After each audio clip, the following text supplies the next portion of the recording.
Good morning, students. Um, Yesterday class, we have discussed the meaning of GST, means goods and service tax. So today we will talk about the features of GST. Features जो भी मैंने आपको कल points बताया, अच्छा कल का हम थोड़ा सा रिवाइज करते हैं. आज का लेक्चर थोड़ा सा हमारा शॉर्ट लेक्चर होगा और after completing this lecture and after completing the features of GST we will discuss some questions, some case studies related to the GST topic. Okay, तो कल जो हमने डिस्कस किया था थोड़ा सा उसको हम रिवाइज कर लेते हैं.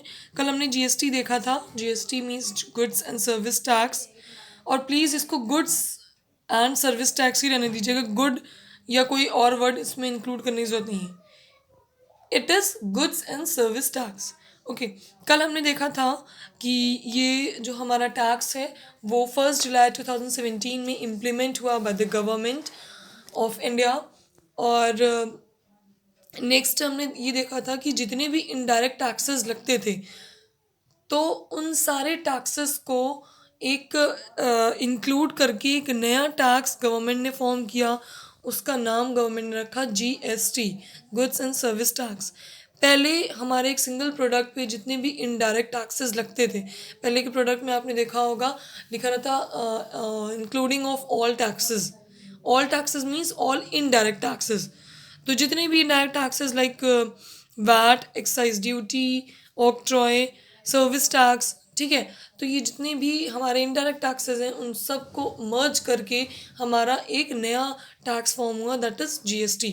तो अब सारे हमें अलग अलग इनडायरेक्ट टैक्सेस अलग अलग देने की ज़रूरत नहीं है, सिर्फ हमको एक पे करना है. वो क्या है? जीएसटी.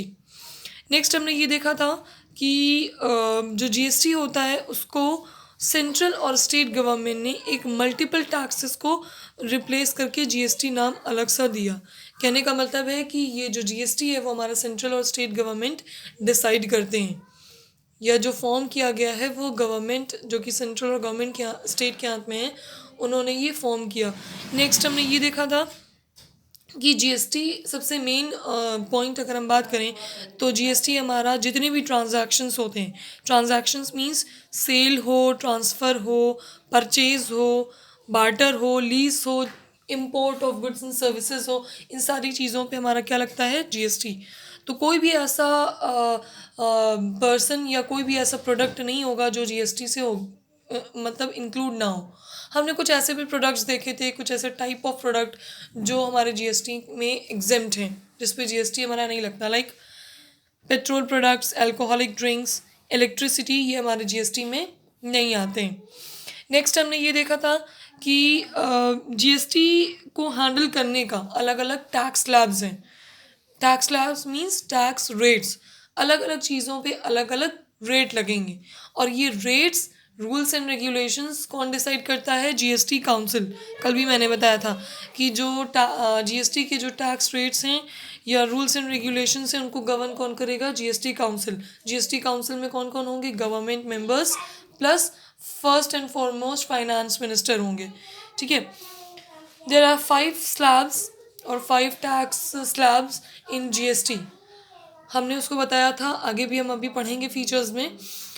5 टैक्स स्लैब्स होते हैं. अब अगर आपकी ओल्ड बुक है तो उसमें 4 होंगे, उसको करेक्ट कर लीजिएगा. There are 5 tax slabs of GST. First is 0%, second is 5%, third is 12% and fourth is 18% and fifth is 28%.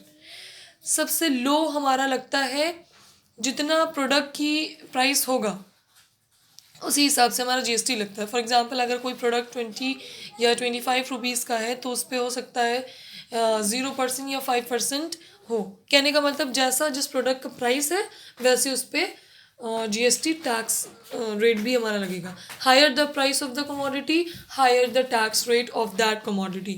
जितनी उसकी प्राइस हाई होगा उतना ही उसका रेट भी हाई होगा. लग्जूरियस आइटम्स या इम्पोर्टेड गुड्स जो कि हाई रेट पे होते हैं, हाई प्राइस उसका होता है, तो उसमें हमारा सबसे हायर रेट जीएसटी का दैट इज़ 28%, वो हमारा लगता है. ठीक है. तो ये चीज़ें थी मेन हमने जो कल देखी थी. नेक्स्ट अब हम मूव ऑन करते हैं फीचर्स की तरफ. फीचर्स में सबसे फर्स्ट है हमारा अगर हम बुक की बात करें तो बुक के अलावा भी हमारे बहुत सारे ऐसे फीचर्स हैं जो अभी हमने पॉइंट्स पढ़े, ये हमने आपको एक रिवीजन के तौर पे बताया, इनको भी आप अपने फीचर्स में इंक्लूड कर सकते हैं। ये सारे आपके फीचर्स के ही पॉइंट हैं। ओके, तो सबसे फर्स्ट ये है कि जीएसटी आपका जम्मू एंड कश्मीर को छोड़ के बाकी जितनी भी कंट्री हैं उन सब में ये जीएसटी एप्लीकेबल होगा। अगर आप दूसरी कंट्री से यहाँ मंगा रहे हैं तो आपको यहाँ पे करना होगा, कोई अदर कंट्री हमारे कंट्री के प्रोडक्ट ले रहा है तो उसको जीएसटी पे करना होगा।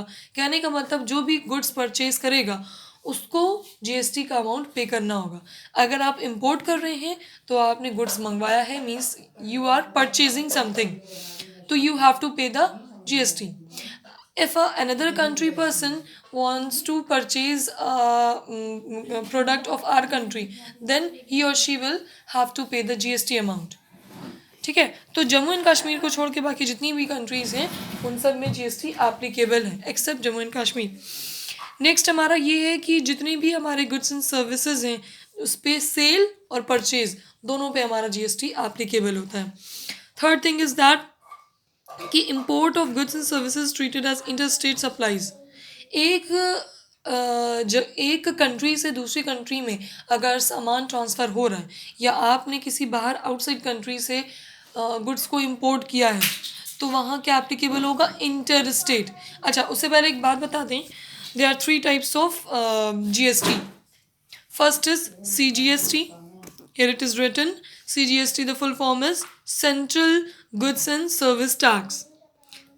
CGST means Central Goods and Service Tax. Second is SGST. S means state, GST means Goods and Service Tax. And the third one is IGST. IGST means interstate या integrated भी हम इसको बोलते हैं, लेकिन आप वर्ड इंटरस्टेट ही use करिएगा। आपको समझाने के लिए हमने यहाँ सिर्फ इंटीग्रेटेड लिखा है। तो IGST means interstate GST या interstate goods and service tax. So there are 3 types of GST: CGST, SGST and IGST. इसके मतलब क्या होते हैं वो भी हम बाद में डिस्कस करेंगे। अभी आप फिलहाल ये समझिए कि अगर 2 कंट्रीज़ के बीच में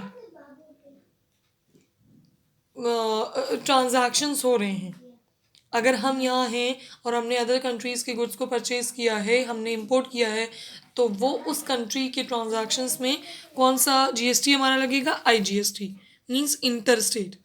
अब हम समझते हैं CGST क्या होता है।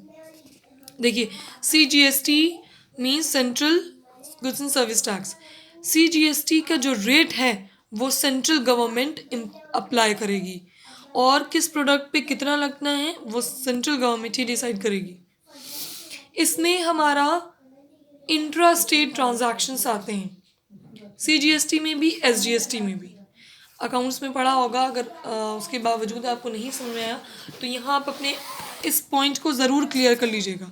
अदरवाइज़ अगर आपको यहाँ GST नहीं समझ में आया तो फिर बहुत दिक्कत होगी, अकाउंट्स में भी और बिजनेस में भी। ठीक है, तो CGST means central government central goods and service tax. ये जो हमारा टैक्स टाइप होता है जीएसटी का, वो सेंट्रल गवर्नमेंट इम्पोज करती है। किस प्रोडक्ट में कितना टैक्स रेट लगेगा, कौन सा टैक्स स्लैब लगेगा, वो सेंट्रल गवर्नमेंट डिसाइड करेगी। प्लस ये इंट्रा स्टेट ट्रांजैक्शंस पे लगता है, मतलब जिसमें सेम स्टेट होता है। जैसे यूपी स्टेट की हम बात करें, ठीक है, उत्तर प्रदेश की, तो अगर लखनऊ से इलाहाबाद कोई प्रोडक्ट परचेज हुआ है या ट्रांसफ़र हुआ है तो उसमें CGST लगेगा या SGST लगेगा, और दोनों भी लग सकता है। ठीक है, दूसरी बात आते हैं state government. SGST means state goods and service tax. ये भी हमारा इंट्रा स्टेट ट्रांजैक्शंस होते हैं। एक स्टेट से दूसरे एक स्टेट के ही अंदर एक जगह से दूसरी जगह आप सामान जब ट्रांसफ़र करेंगे या परचेज करेंगे तो उसमें हमारा SGST और CGST दोनों साथ ही इंक्लूड होता है। तो इन शॉर्ट आप ये समझ लीजिए कि CGST means central goods and service tax, SGST means state goods and service tax. ये दोनों ही टैक्स ऐसे होते हैं जो एक ही स्टेट के ट्रांजैक्शंस पे लगते हैं। अगर सेम स्टेट है और एक ही स्टेट के अंदर दो अलग अलग सिटीज़ में ट्रांजैक्शंस हुए हैं, means transaction between Lucknow and Allahabad, transaction between Kanpur and Lucknow, same state है लेकिन अलग अलग सिटीज़ हैं, तो उस वहाँ हमारा क्या लगेगा, CGST लगेगा और SGST लगेगा, ठीक है। Okay, next third one is IGST, जिसको हम इंटर स्टेट कह रहे हैं। इंटर स्टेट यहाँ पर देखिए हमने लिखा भी हुआ है, CGST SGST means inter state transactions and IGST means inter state transactions.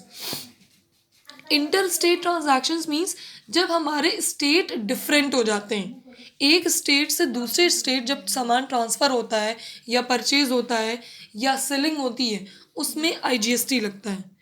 IGST में दो अलग अलग स्टेट इंक्लूड होंगे। Here it is written the example IGST transaction between Haryana and Rajasthan.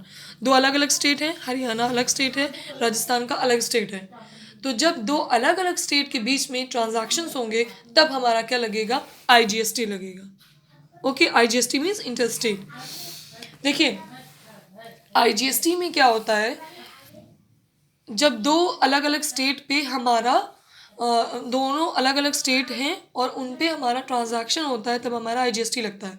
लेकिन IGST में जो भी अमाउंट हमको मिलेगा उसका हाफ सेंट्रल के पास जाएगा और हाफ स्टेट गवर्नमेंट के पास। ओके, देखिए यहाँ मैंने लिखा भी है कि IGST का example transaction between Haryana and Rajasthan, दो अलग अलग स्टेट हैं।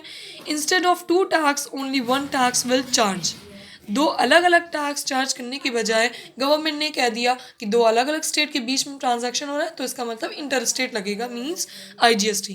तो अब हमें दो टैक्स पे करने की जरूरत नहीं है, सिर्फ हमें एक टैक्स पे करने की जरूरत है, दैट इज IGST। लेकिन जो अमाउंट IGST का आएगा वो सेंट्रल और स्टेट दोनों में इक्वली डिवाइड होगा। मैंने आगे लिखा भी हुआ है, that is IGST and tax amount is handed over to central and state government equally. तो उम्मीद है यहाँ तक आपको समझ में आ गया होगा कि IGST दो अलग अलग स्टेट पे के ट्रांजैक्शन पे फॉर्म होता है, फिर जो भी अमाउंट होता है वो सेंट्रल और स्टेट दोनों को इक्वली होता है, और CGST और SGST क्या होता है, वो सेम स्टेट पे जब हमारा ट्रांजैक्शन होता है या ट्रांसफ़र होता है कोई प्रोडक्ट तो हमारा CGST और SGST लगता है। ओके, नेक्स्ट फीचर है हमारा कि 5 स्लैब्स हमने पढ़े हैं। GST के 5 टैक्स स्लैब्स होते हैं, इसको तो रट लीजिए एकदम कि कोई पूछे तो आपके टंग पे होना चाहिए कि there are 5 tax slabs of GST। What is 0%, 5%, 12%, 18% and 28% for all goods and services. अब डिपेंड करता है कि आपका गुड्स की कैटेगरी क्या है या उसका प्राइस क्या है। अगर 20 रुपीज़ का है तो उसमें हो सकता है 0% GST लगे। अगर 500 या 600 का है तो हो सकता है 5% लगे। लेकिन अगर 2000 या 6000 या अबव 10,000 है या इम्पोर्टेड गुड्स है तो आपका 28% GST चार्ज होगा। Higher the price of the commodity, higher will be the tax rate of GST। Okay, तो ये थे आपके फीचर्स। बहुत सारे फीचर्स हैं इसमें, आप देख सकते हैं there are various modes of tax payment available to the tax payers including internet banking, debit, credit card, NEFT, RTGS etcetera. NEFT और RTGS ऑलरेडी हम आपको पढ़ा चुके हैं। Credit card, debit card you know, and internet banking. कहने का मतलब है GST के पेमेंट के लिए आपके पास बहुत सारे ऑप्शंस हैं। पेमेंट की बात यहाँ हम कर रहे हैं तो उसमें आप कई तरह से पेमेंट कर सकते हैं। इंटरनेट बैंकिंग है, ऐप्स के थ्रू है, RTGS है, नेफ्ट है, credit card, debit card. There are several ways and several mode of payment to pay the amount of GST। तो ये था हमारा फीचर्स। इसके अलावा हमने आपको जो कल बताए थे एक्सप्लेनेशन वे में GST की जो भी चीज़ें हमने आपको बताई थी वो भी आप फीचर्स में इंक्लूड कर सकते हैं और अच्छे से इसको एग्ज़ाम के लिए तैयार कर लीजिएगा। हर साल शॉर्ट या लॉन्ग में आना ही आना है GST, ठीक है। तो ये अभी हम बस यहीं तक इसको डिस्कस करते हैं GST। आगे आप अपनी बुक में देखेंगे how will GST benefit and empower citizens and GST council constitution. ये आपके सिलेबस में नहीं है, सो इसको आपको पढ़ने की ज़रूरत नहीं है। अगर पढ़ लेते हैं तो कोई प्रॉब्लम नहीं है, लेकिन it is not included in your syllabus. Okay, next topic है हमारा chamber of commerce and industry. We will discuss in next lecture. Next class में हम इसको डिस्कस करेंगे। फ़िलहाल अभी आप इसको रीड करिए, लर्न करिए और जीएसटी के टॉपिक को अच्छे से समझ के प्रॉपर इसके नोट्स बनाइएगा। I want the notes, proper notes of GST including its features. Okay, पढ़िए, कोई प्रॉब्लम आती है तो पूछिए और उसके बाद फिर हम इससे रिलेटेड केस स्टडीज़ या क्वेश्चंस डिस्कस करेंगे। शॉर्ट लेक्चर है आज का, शॉर्ट वीडियो भी है, और सिर्फ इसलिए कि आप इसके बारे में अच्छे से समझ पाएँ। बाकी हमारा चैप्टर ज़्यादा लेंदी नहीं है, हमारा चैम्बर ऑफ कॉमर्स है, then main documents, internal trade में जो भी हमारे मेन डॉक्यूमेंट्स लगते हैं वो है, and the last topic which is very short, terms of trade. Then we will the next chapter, chapter number 10. Okay, so that's all.